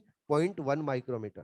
तो अब आपके सामने एक बड़ा धर्म संकट बन गया है, क्योंकि इसमें भी बड़े बड़े डाउट बन जाते हैं, रात को नींद नहीं आती है। सर एग्जाम में क्वेश्चन पूछा गया which of the following is smallest cell, और एक ऑप्शन आ गया माइकोप्लाज्मा, दूसरा आ गया पीपीएलओ। सर क्या करेंगे? पीपीएलओ करना, माइकोप्लाज्मा क्यों करेगा? क्या कर रहा है? पीपीएलओ। सर नहीं, एनसीईआरटी माइकोप्लाज्मा। अरे पीपीएलओ टिक कर, पीपीएलओ दिया है तो। सर आ गया तो पहली बात तो एनसीईआरटी में नहीं लिखा हो तो नहीं आएगा। एनसीईआरटी में नहीं लिखा हो तो नहीं आएगा, और अगर एनसीईआरटी में लिखा हो तो आ जाएगा। आ जाए तो टेंशन लेने की जरूरत नहीं है। किसको टिक करना है? पीपीएलओ। ठीक है। अब आप बोलो कि माइकोप्लाज्मा का 0.3 क्यों दिया गया? कोई माइकोप्लाज्मा में एक ही स्पीसीज थोड़ी आती, बहुत सारी स्पीसीज है, और सभी का एवरेज निकाला गया तो कितना आया? 0.3 माइक्रोमीटर। अरे ठीक है, ये डाउट नहीं है ना अब तो। आगे बैक्टीरिया। बैक्टीरिया की सेल की साइज देखी जाए तो 3 to 5 माइक्रोमीटर दी गई है। कितनी है? 3 to 5 माइक्रोमीटर। ठीक है। उसके बाद में जब हम देंगे तो human RBC cell, human RBC cell का डायमीटर दिया गया है बच्चों 7 माइक्रोमीटर। कितना दिया गया है? 7 माइक्रोमीटर। फिर बच्चों largest cell egg of an ostrich, और उसके बाद में लॉन्गेस्ट सेल नर्व सेल। कौन सी सेल है? Nerve cell. जब आप पढ़ रहे होंगे तो एक डायग्राम दिया गया है, और वो जो फिगर दी गई है साइड के अंदर एनसीईआरटी की फिगर दी गई है, दोनों ही एनसीईआरटी के। जो साइड वाली फिगर है जिसके अंदर सेल और सेल का आपको फिगर नजर आ रहा है वो एनसीईआरटी की है। उसके अंदर लिखा हुआ है टिपिकल यूकेरियोटिक सेल, लिखा हुआ है क्या? और टिपिकल यूकेरियोटिक सेल क्या होती है? बच्चों जिस सेल को स्टडी के लिए यूज में लेते हैं, जिस ऑर्गेनिज्म की सेल को स्टडी के लिए यूज में लेते हैं उसको क्या बोला जाता है? टिपिकल। तो उसका आपको जो साइज दिया गया वो कितना दिया गया है? 10 to 20 माइक्रोमीटर, ये दे रखा है। उसके बाद में टिपिकल बैक्टीरियल सेल भी दे रखा होगा, और उसके अंदर कितना दे रखा है? 1 to 2 माइक्रोमीटर। अब यहां पे भी प्रॉब्लम होती है बच्चे की कि सर एनसीईआरटी में तो दे रखा है 1 to 2 माइक्रोमीटर, और आप लोगों ने लिख रखा है यहाँ पे 3 to 5 माइक्रोमीटर। सर एग्जाम में आ गया 1 to 2 और 3 to 5 दोनों, तो फिर 1 to 2 करना, 3 to 5 क्यों कर रहा है? क्या करना है? 1 to 2। ठीक है। वायरस का भी दे रखा है आपको डायमीटर, ये आगे आपको बता दिया जाएगा, वायरस का यहाँ पे रटने की जरूरत नहीं है। ठीक है जी। उसके बाद में बच्चों शेप के बारे में बात करें तो डिफरेंट सेल की शेप डिफरेंट हो सकती है क्या? एक ही ऑर्गेनिज्म के अंदर मैं बोल रहा हूं, हम में मिलियंस ऑफ सेल है, उन मिलियंस ऑफ सेल की शेप सभी की सेम होगी या डिफरेंट हो सकती है? डिफरेंट। अगर डिफरेंट हो सकती है तो रीजन क्या है? फंक्शन। वो कैसा फंक्शन परफॉर्म करती है उसी के बेसिस पे वो क्या बना लेती है? अपनी शेप। आप सभी ने बच्चों आरबीसी पढ़ रखा है, जूलॉजी पढ़ रखी है ना आपने? कंप्लीट हो गई जूलॉजी? ठीक, कोई बात नहीं, हुई तो हो जाएगी। आरबीसी, उस आरबीसी की अगर हम शेप देखेंगे तो या तो कैसा होगा बच्चे? राउंड, या फिर क्या होगा? बाइकॉनकेव। डब्ल्यूबीसी को देखेंगे तो अमीबा जैसा होता है, तो क्या बोल दिया जाएगा? अमीबॉइड। यानी कोई फिक्स शेप नहीं होती है। अगर कोई फिक्स शेप नहीं है तो क्या बोल दिया गया? अमीबॉइड। क्या अमीबा की कोई फिक्स शेप होती है क्या? चेंज करता रहता है अपनी शेप को, तो क्या बोल दिया गया है? Amoeboid shape. अरे ठीक है। उसके बाद में दिया गया है बच्चे आपको columnar epithelial tissue. Columnar epithelial tissue होता है लॉन्ग एंड नैरो। कैसा रहेगा? Long and narrow. Nervous cell, nerve cell, और नर्व सेल के बारे में बात की जाए तो ये कैसी रहेगी? लॉन्ग एंड ब्रांच, यानी ब्रांचेस दिखेगी तो क्या है बच्चे? Nerve cell.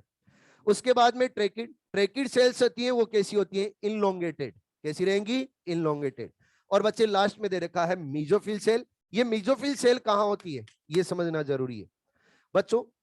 प्लांट, उस प्लांट के अंदर प्रेजेंट रहती है लीफ, और लीफ के अंदर सेल प्रेजेंट रहती है मीजोफिल, और मीजोफिल सेल के अंदर मोस्ट अबेंडेंट फॉर्म के अंदर मिलते हैं क्लोरोप्लास्ट। क्या मिलते हैं? क्लोरोप्लास्ट।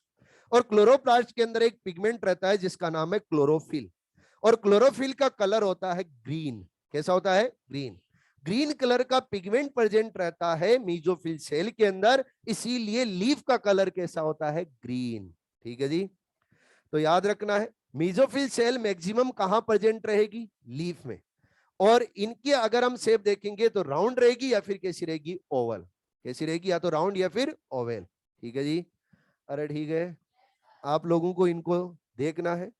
और एक पॉइंट और बता दूं, ये जो फिगर दी गई है एनसीईआरटी की, ये एनसीईआरटी की फिगर आपके दिमाग में छपी रहनी चाहिए, क्योंकि ये फिगर दे दी जाती है और फिर आइडेंटिफाइड करवाया जाता है कि आइडेंटिफाइड कीजिए कौन कौन सी सेल है, ठीक है, और कौन सी की क्या शेप है।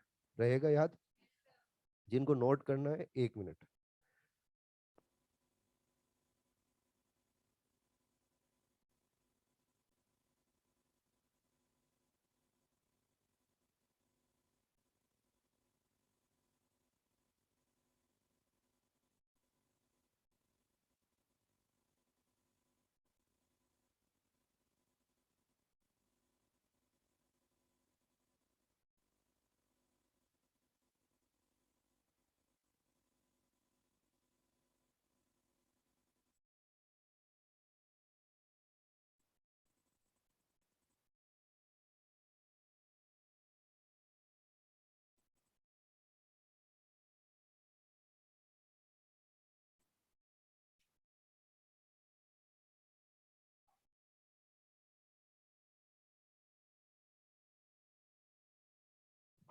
लीफ येलो होती है तो क्या होता है, आगे पढ़ाया जाएगा आपको।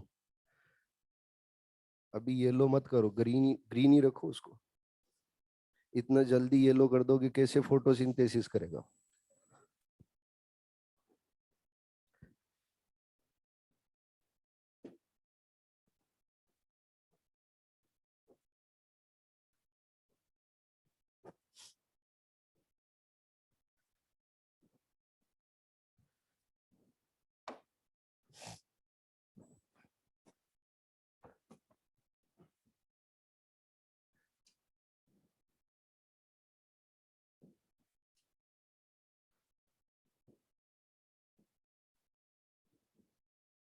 क्या करेगा भाई, नाम का फोन नंबर का, सामने तो आ रहा हूँ, स्क्रीन पे पढ़ा रहा हूँ ना।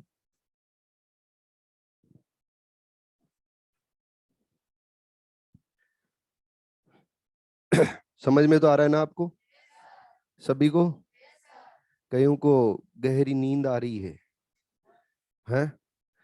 सेल बायोलॉजी में गहरी नींद आ रही है तो आप फिर तो प्लांट डाइवर्सिटी, अगर क्लासिकल बॉटनी चले तो फिर तो खर्राटों की आवाज आएगी, है? इंटरेस्ट लेके बैठे क्लास में, है ना? बेमन ना बैठेंगे, ठीक है, चल रहा, टाइम वेस्ट ना करें, टाइम ही क्या है। चलिए, यूकेरियोटिक सेल को अब डिटेल में पढ़ना स्टार्ट करते हैं। और जब भी हम सेल की स्टडी करेंगे तो बच्चे, सेल की स्टडी की जाती है from outer side to inner side. दिमाग में ये पॉइंट अच्छे से बिठा लें आप, क्योंकि बहुत सारे क्वेश्चंस आपके सोल्व होंगे इसी फंडे से। कई क्वेश्चंस ऐसे होते हैं जिनको आप, जिनके ऑप्शन देखोगे तो सारे सही लगेंगे, सारे सही लगेंगे, ये भी सही है, ये भी सही, ये भी सही, क्या कर दिया ये। लेकिन जब उसके ऊपर सेल स्ट्रक्चर को अप्लाई करोगे तो उसके अंदर आंसर एक ही निकल के आएगा। तो जब भी सेल की स्टडी करते हैं तो कहां से कहां करते हैं, from outer side to inner side. और जब भी आपको सेल के लिए ऐसा क्वेश्चन हो जिसमें आप फंस जाओ कि हाँ अब इसका आंसर क्या दूं, तो फिर आपको कहां से कहां चलना है, from outer side to inner side. जो सबसे पहले दिखे उसको सबसे पहले टिक करे, जो बाद में दिखे उसको छोड़ दे। अरे ठीक है, दिखने का मतलब ये नहीं कि ऑप्शन में, दिखने का मतलब ये है सेल में, है ना? कोई ये बोले कि मेरे को आपने बोला था पहले दिखे, मैंने तो पहले दिखने वाले को टिक कर दिया, ऐसा नहीं करना। तो जब भी हम बच्चों सेल है, उस सेल की, यूकेरियोटिक सेल की स्टडी करेंगे तो सबसे बाहर आउटर मोस्ट जो लेयर होगी वो कौन सी होगी, सेल वॉल। तो सेल वॉल है, उस सेल वॉल के बारे में बात कर रहे हैं, सेल वॉल को स्टार्ट कर रहे हैं सबसे पहले। जब आप मॉड्यूल पढ़ोगे तो उस मॉड्यूल के अंदर सीक्वेंस आगे पीछे मिलेगी। सबसे पहले सेल मेम्ब्रेन दी गई है, वो एनसीईआरटी की सीक्वेंस से चल रहा है। किसकी सीक्वेंस से चल रहा है, एनसीईआरटी। बच्चों, सेल वॉल है, उस सेल वॉल के बारे में सबसे पहले बताने वाले साइंटिस्ट कौन थे, Robert brown, sorry Robert Hooke. कौन थे, रॉबर्ट हुक। रॉबर्ट हुक, उस रॉबर्ट हुक ने बच्चों सेल वॉल के बारे में बताया था। हम बात करेंगे प्लांट सेल वॉल के बारे में, ध्यान से सुनिए। किसके बारे में बात करेंगे? Plant cell wall. Sir plant cell wall के बारे में क्यों बात करेंगे?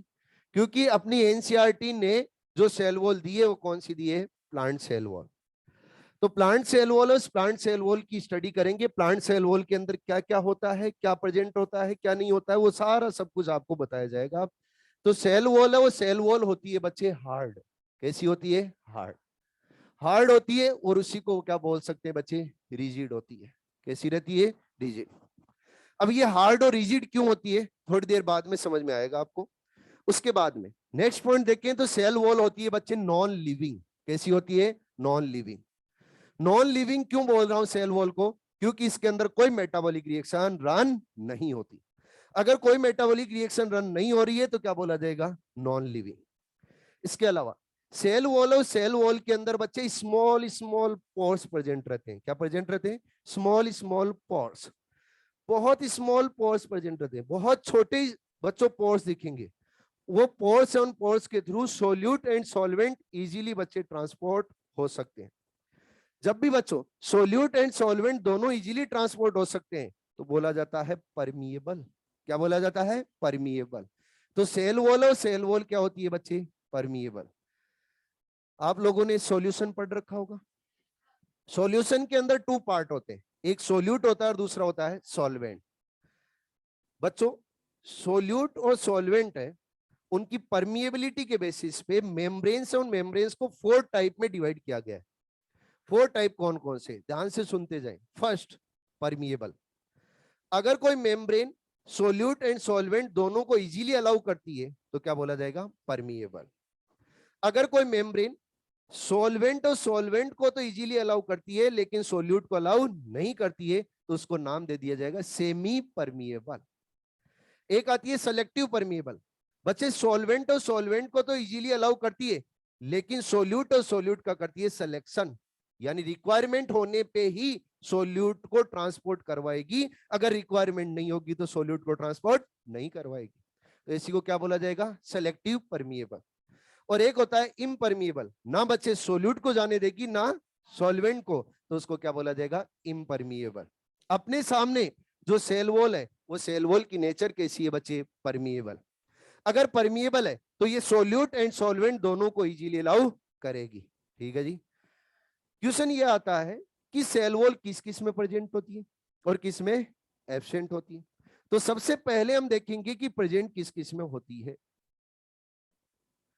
प्रेजेंट इन, क्या बच्चों प्लांट्स और प्लांट्स के अंदर सेल वॉल प्रेजेंट रहेगी?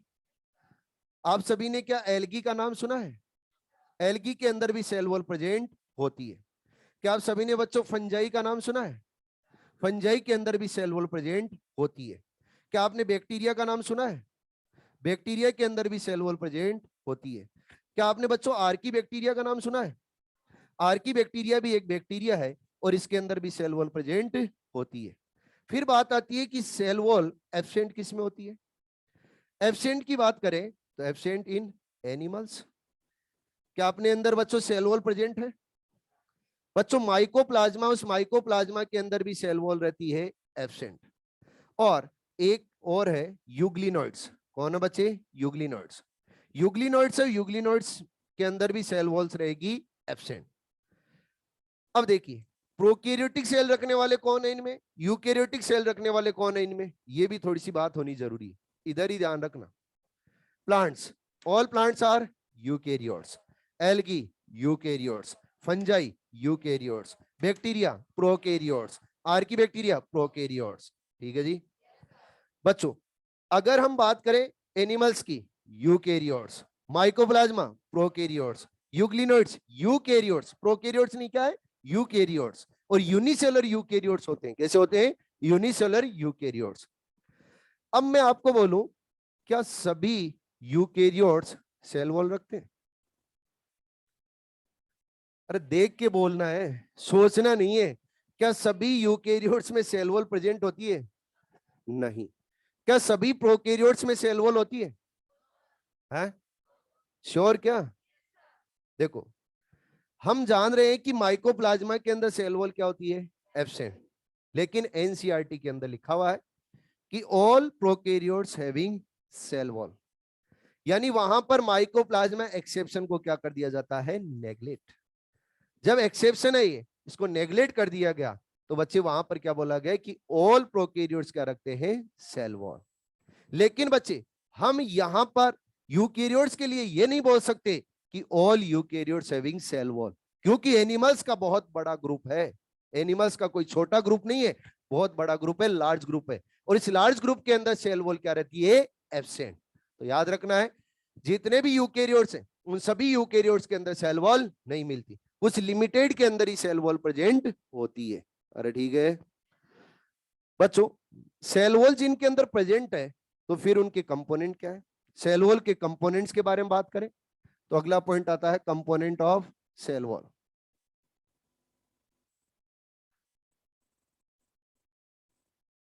कंपोनेंट ऑफ सेल वॉल की बात करें तो सबसे पहले बच्चे प्लांट,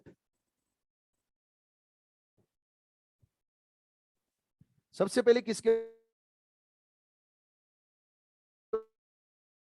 बारे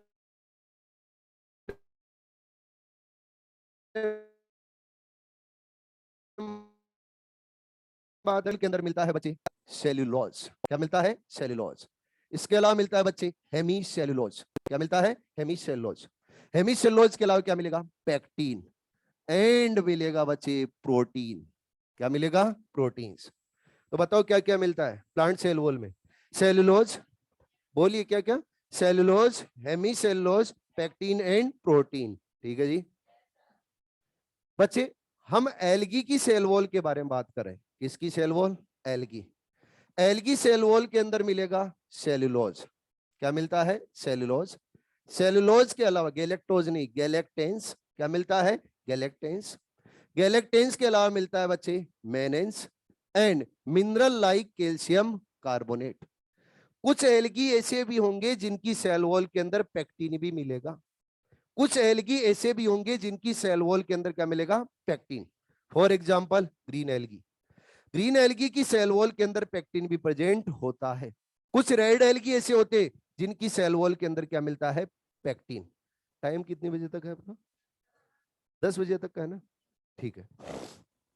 तो याद रखना है एल्गी की सेल वॉल के अंदर क्या क्या मिलता है, cellulose, galactans, mannans and calcium carbonate. अब बच्चों इन दोनों की सेल वॉल के अंदर मेन कंपोनेंट क्या होगा, मेन कंपोनेंट वो जो बच्चों मोर अमाउंट में हो, और जो मोर अमाउंट में वो क्या है, सेलुलोज। तो दोनों का जो मेन कंपोनेंट है वो क्या है, सेलुलोज। फिर बात करते हैं बच्चे फंजाई की।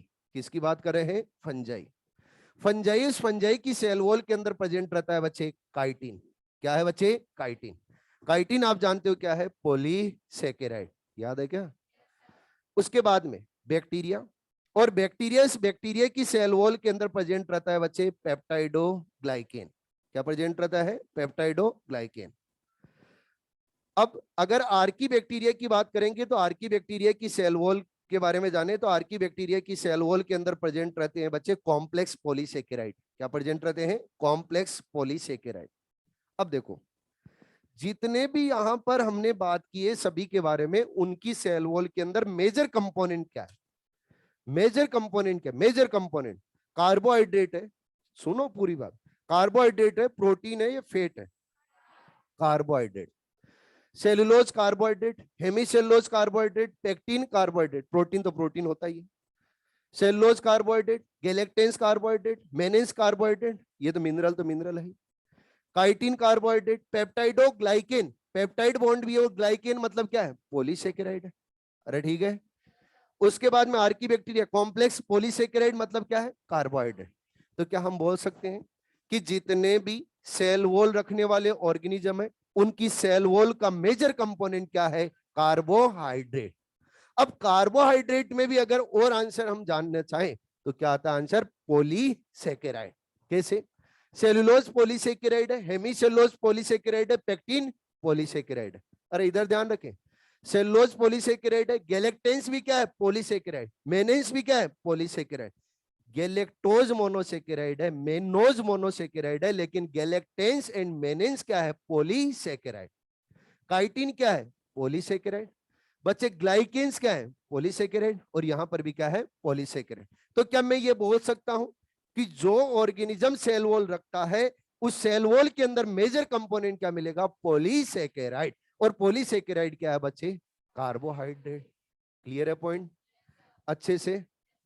अगला पॉइंट आगे हम बच्चों जाने तो अगला पॉइंट आता है टाइप्स ऑफ सेल वॉल। क्या आता है बच्चे, types of cell wall. Cell wall के टाइप्स के बारे में बात करते हैं। तो सेल वॉल के टाइप देखें तो 3 टाइप होते हैं। कितने type, 3 type, primary, secondary and tertiary.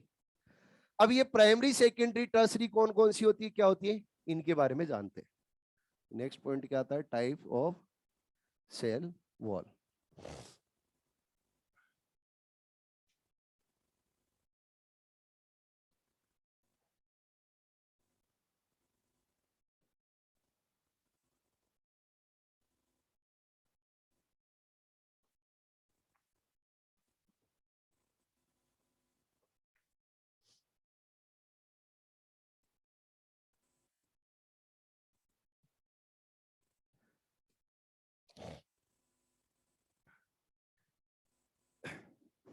ये आपके सामने बच्चों 2 सेल्स रखी है मैंने, और ये दोनों सेल्स हैं प्लांट की सेल।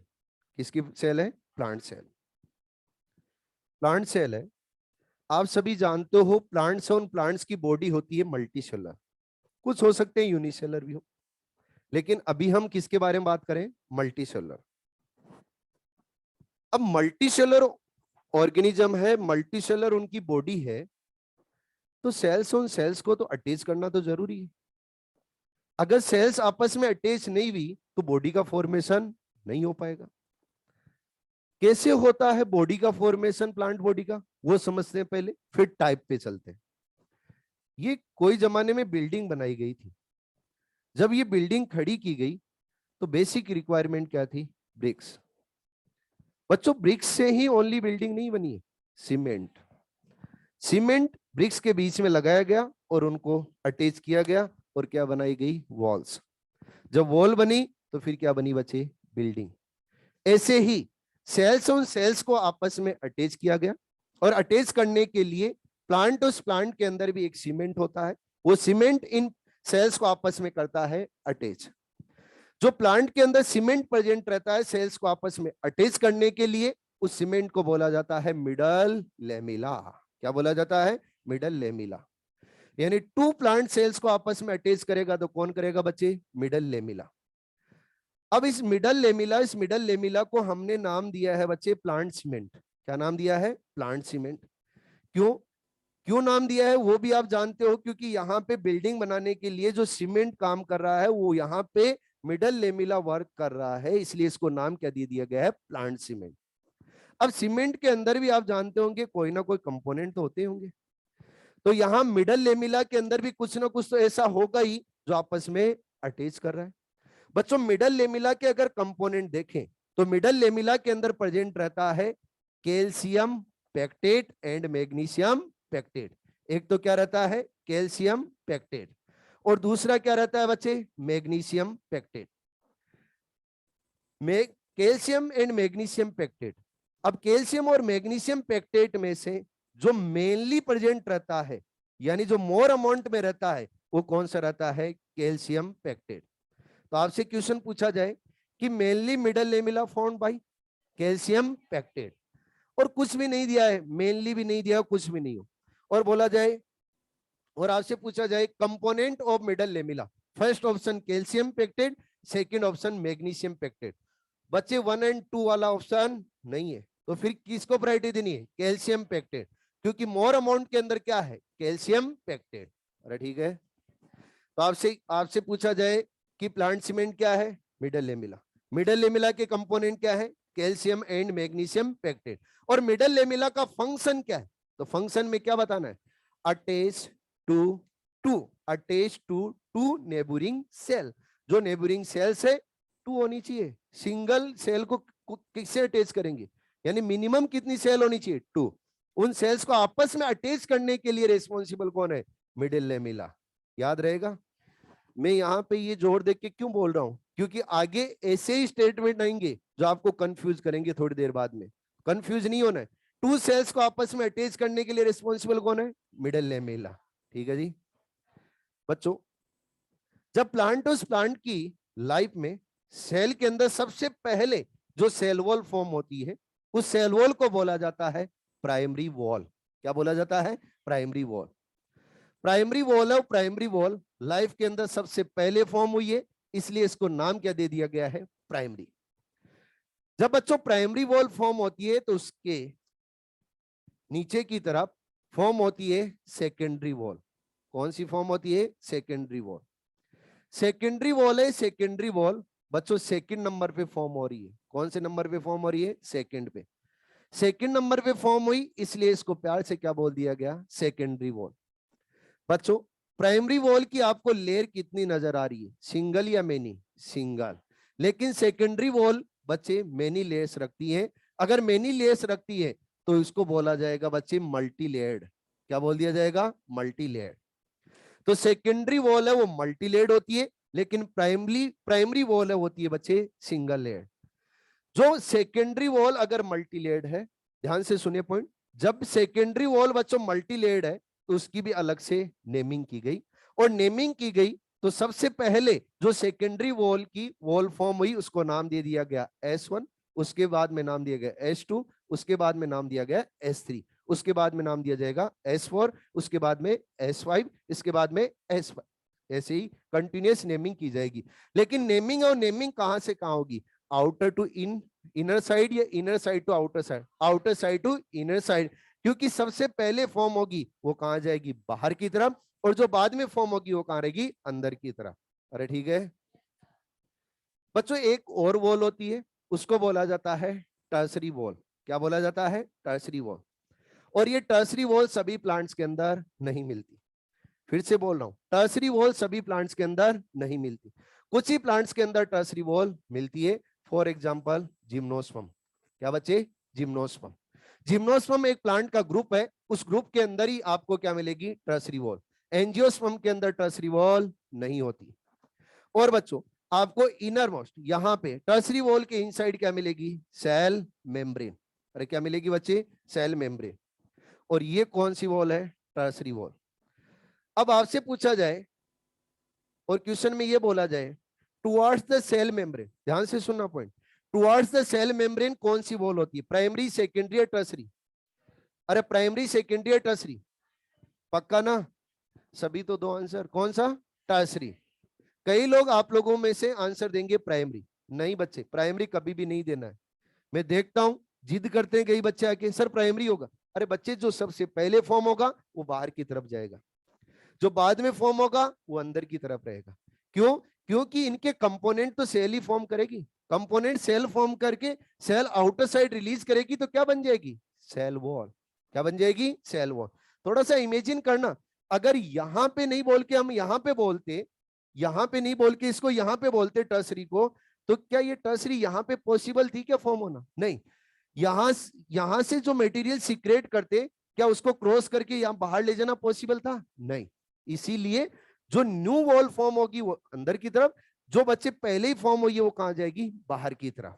अरे ठीक है, अब प्राइमरी, सेकेंडरी, टर्सरी है, इनके बारे में थोड़ा सा और डिटेल में बात करते हैं। जो प्राइमरी वॉल है, उस primary wall, secondary wall and tertiary wall. Primary wall क्या बच्चों? सिंगल लेड है। प्राइमरी वॉल क्या? सिंगल लेड है। सेकेंडरी वॉल क्या? मल्टी लेड है। एंड बच्चे टर्सरी वॉल भी क्या है? Single layered. ठीक है। सेकेंड पॉइंट, प्राइमरी वॉल है, प्राइमरी वॉल बच्चों थिन होगी या थिक होगी? थिन। सेकेंडरी वॉल थिक, और tertiary wall thin. Primary wall के अंदर, फिर से इधर ध्यान रखना, प्राइमरी वॉल है, प्राइमरी वॉल के अंदर इलास्टिसिटी रहती है प्रेजेंट। क्या प्रेजेंट रहती है? इलास्टिसिटी, यानी इलास्टिक होती है। लेकिन सेकेंडरी वॉल के अंदर इलास्टिसिटी नहीं होती है। सेकेंडरी वॉल बच्चे हार्ड और रिजिड होती है। कैसी होती है? हार्ड और रिजिड। और टर्सरी वॉल के अंदर भी प्रेजेंट रहती है इलास्टिसिटी। क्या प्रेजेंट रहती है? इलास्टिसिटी। ठीक है जी। तो फिर क्वेश्चन ये आता है कि ग्रोथ के लिए कैपेबल कौन सी होती है? Primary wall. ग्रोथ के लिए कैपेबल कौन सी रहेगी? Primary wall. Secondary and tertiary बच्चों ग्रोथ के लिए कैपेबल नहीं होगी। याद रखना है, सेकेंडरी एंड टर्सरी ग्रोथ के लिए कैपेबल नहीं होगी। ओनली प्राइमरी वॉल ही ग्रोथ के लिए कैपेबल रहेगी। अगर हम प्राइमरी वॉल के कंपोनेंट देखें तो प्राइमरी वॉल के अंदर मिलेगा cellulose, hemicellulose, pectin and protein. Secondary wall के अंदर भी मिलेगा cellulose, hemicellulose, pectin and protein. और टर्सरी वॉल के अंदर मिलता है बच्चे हेमीसेलुलोज एंड जाइलेन। क्या मिलता है? Hemicellulose and जाइलेन। जाइलेन भी एक क्या होता है? पॉलीसेकेराइड। क्या होता है बच्चे? पॉलीसेकेराइड। मैंने आपको पहले ही बता दिया है जिम्नोस्पर्म के अंदर क्या मिलेगी बच्चे? Tertiary wall. और किसी के अंदर टर्सरी वॉल नहीं मिलेगी। जिम्नोस्पर्म के अंदर भी लिमिटेड सेल के अंदर ही टर्सरी वॉल मिलती है, सभी सेल के अंदर टर्सरी वॉल नहीं मिलती। हेलो, जब हम बात करें बच्चों कि यहां पर हम सेकेंडरी और प्राइमरी और सेकेंडरी दोनों के कंपोनेंट देखें तो कंपोनेंट तो सेम है। प्राइमरी के अंदर भी cellulose, hemicellulose, pectin and protein है, और सेकेंडरी के अंदर भी सेलुलोज, हेमीसेलुलोज, पेक्टिन, प्रोटीन है। लेकिन दोनों की नेचर डिफरेंट है। एक तो इलास्टिक है और दूसरी क्या है? हार्ड है। रीजन क्या है? मल्टीलेड और डिफरेंट अमाउंट और सेल डिवीजन नहीं। एक इलास्टिक है, दूसरी हार्ड है। उसका रीजन बताता हूं बच्चों। प्राइमरी वॉल और प्राइमरी वॉल के अंदर जो कंपोनेंट्स अरेंज रहेंगे वो लूजली अरेंज रहेंगे, और सेकेंडरी वॉल के अंदर कंपोनेंट अरेंज रहेंगे वो टाइटली अरेंज रहेंगे। जब टाइटली अरेंज रहेंगे तो सेकेंडरी वॉल की नेचर कैसी हो जाएगी? हार्ड। और प्राइमरी वॉल के अंदर बच्चे जब कंपोनेंट लूजली अरेंज रहेंगे तो वो कैसी रह जाएगी? इलास्टिक। ठीक है जी। तो आपसे क्वेश्चन पूछा जाए कि प्राइमरी एंड सेकेंडरी के कंपोनेंट सेम है बट नेचर डिफरेंट है, व्हाई? तो आपको आंसर क्या देना है? Arrangement of components. क्या देना आंसर? Arrangement of components. बाकी बातें नेक्स्ट क्लास में।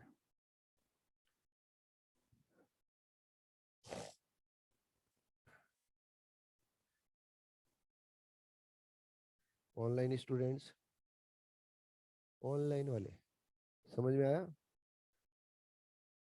हेलो, ठीक है, ओके, थैंक यू। मिलते हैं नेक्स्ट क्लास में। इनको बोलो,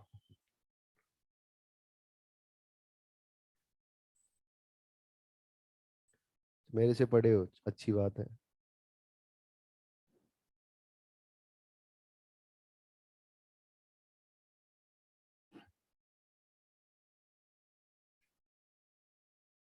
ठीक है बच्चों, थैंक यू।